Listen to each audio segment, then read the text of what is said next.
Hi. Churches are busy places. There are all these projects on the go. There are small groups meeting. There are other kinds of meetings happening. There is the busyness of all the services and all that goes with that. And in amongst all of the activity, all that happens in the life of a church community, sometimes it is possible for people who are part of our congregation, who are in need of pastoral care, to slip through the cracks. This is a terrible thing when it happens. It's never done intentionally. But sometimes with all else that is going on, there are people who we need to be aware of and maintaining contact with, and they can feel like they've slipped through the cracks. And so we've been talking this year about an approach to pastoral care to make sure that people are looked after, and we have a great team of pastoral carers who are available to offer care at different levels. And I want to just quickly today demonstrate a little piece of a system that I think is going to help us to A, make sure that people don't fall through the cracks, B, be able to see at a glance that all of the people on our prayer list and some others are being contacted on a fairly regular basis, and C, to make sure that the confidentiality of those interactions is being preserved.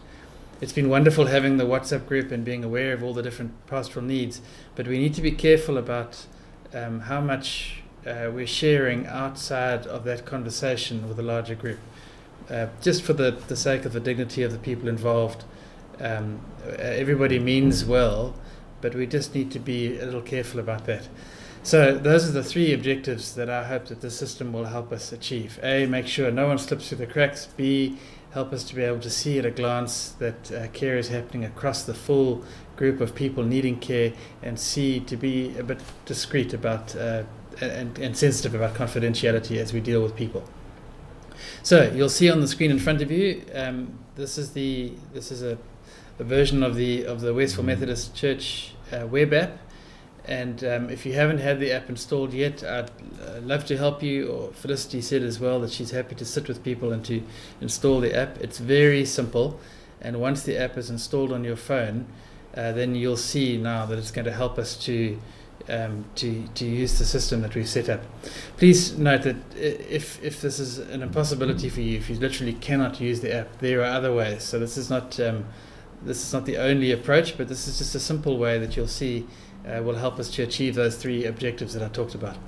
So if you open the app on your phone and you haven't yet logged in, this button will still appear on your screen. It'll say click here to log in, and so we're going to do that right now because you need to log in order to use the pastoral care facility that I'll show you now. So we click to log in, and I'm going to enter my cell phone number so that I verify myself to the system and click that box. I'm not a robot. It may also put up a picture where you have to try and answer some questions to prove that you're not a robot. But let's click verify, and what's going to happen now is the app is going to send me an SMS to confirm that I'm actually holding the phone with that number in my hand, and to verify that I am who I say I am. And once we enter that code into the system, then the app will know who it's dealing with, and so it'll know that it's dealing with me. And you'll see there'll be some changes that come up on the screen as soon as that number is entered. So obviously the number is going to be different for you, but for me, this is the number that was just SMSed to me now. And when I press continue, then the login button disappears, and at the bottom here you can see that I'm recognized for who I am. The system knows my cell phone number because it's in the church database, and the app says, I know that I'm dealing with Michael. And because I am listed in the system as one of the pastoral carers, as you are, when we go into this little menu here, click on that button, you'll see there's a new menu area item which wasn't there before, called Pastoral Care. And so this is simply how you will access this. You will run the app from your phone, go into that menu, and click Pastoral Care. And once that page opens, you'll see a list of all the people that have been allocated to you for care. And the way that happens is that Felicity or I or Laura or Velda are able in the office just to assign the names of people to members of our pastoral care team. And so for the sake of illustration, I've added Kim as somebody that I'm caring for, and there could be multiple names that are listed here. So if I were to go and visit Kim, let's say that I visited her this morning, and I want to just make a note that I've made contact with her, I would go into my phone, click on the pastoral care menu, and then click on her name. And you'll see when you do that, there'll be a list of any previous contact, but I haven't had any previous pastoral notes created for Kim, and this button here where I can add a new pastoral note. So if I click on that, and let's say that today's date, I visited at home, and it was Kim. And once you click a name here, you can click multiple names, you see, but once you finish clicking the names, you just need to click somewhere outside of the box, and it types up that little note, visited Kim at home, which just saves you having to type it yourself. If you do need to edit the note that's going to be added, you could type another word there if you wanted, but mostly we just want a very simple note that you visited, or you called, or you messaged, or you took a meal to a person at home or in hospital, and you can say who it was that you made contact with, and that's it. It really should take you 10 seconds just to go in there, say what you've done, and click OK, and then you'll see a new note appears here. And if you don't like what you've written there, you think there's a mistake, you can press that little red button and it'll delete the note.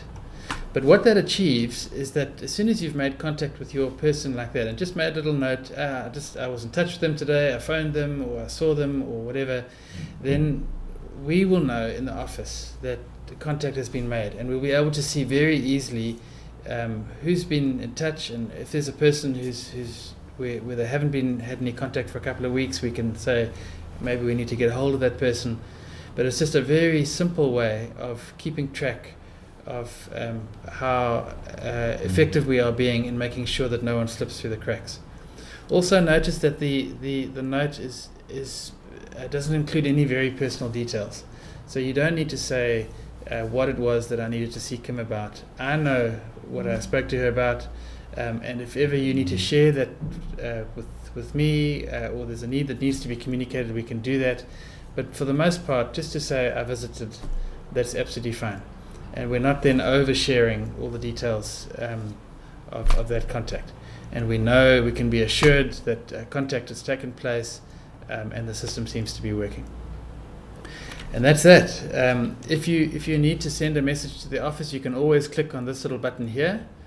And you can send a message which will come via email to Laura or Velda, or you can message me directly or email me directly.